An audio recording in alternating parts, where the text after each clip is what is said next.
என்ன ஓட்டுறீங்க?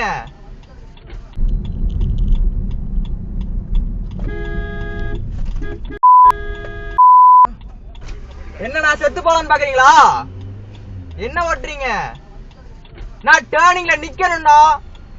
நம்ம யாரும் பைத்தியக்கார ஹாஸ்பிட்டல்ல இருந்து தப்பிச்சு வர மாதிரி வண்டி ஓட்டக்கூடாது. டிராஃபிக் ரூல் படி நேரா போறவங்களுக்கு எப்பவுமே ப்ரியாரிட்டி இருக்கும். ரைட் டர்னோ லெஃப்ட் டர்னோ பண்ற நம்ம நின்னு நேரா போறவங்களுக்கு வழி விட்டுட்டு அதுக்கப்புறம் தான் சேஃப் கேப் கிடைச்சதும் லெஃப்ட் டர்னோ ரைட் டர்னோ எடுக்கணும். இந்த மாதிரி ஜங்ஷன் வரப்போ நேரா போறவங்க ஹார்ன் அடிச்சு அவங்கள அலர்ட் பண்ணக்கூடாது. நம்ம ஸ்பீட் லிமிட்ல போயிட்டு இருந்தா அவங்களுக்காக நம்ம ஸ்பீடையும் ரெடியூஸ் பண்ணக்கூடாது. அவங்க தான் சேஃப் கேப்பை பார்த்து பொறுமையா டர்ன் பண்ணணும். டிராஃபிக் ரூல் படி டர்ன் பண்றவங்க கண்டிப்பா நிக்கணும். இதெல்லாம் நான் சும்மா சொல்லல. டிராஃபிக் ரூல் புக்லயே அப்படிதான் போட்டிருக்கு. யூனிவர்சலா உலகமே இந்த ரூலை தான் ஃபாலோ பண்ணி ஓட்டிட்டு இருக்காங்க. நான் டைமுக்கு பிரேக் போட்டு அவரோட உயிரை காப்பாத்தினதுக்கு அவர் எனக்கு தேங்க்ஸ் தான் சொல்லிட்டு போயிருந்திருக்கணும். என்கிட்ட பண்ண அதே தப்ப மெயின் ஜங்ஷன்லயும் பண்ணிட்டு போறாரு. இதுவே பஸ்ஸோ லாரியோ இருந்திருந்தா எலுமிச்சம்பழம் மாதிரி புளிஞ்சு எடுத்திருப்பாங்க.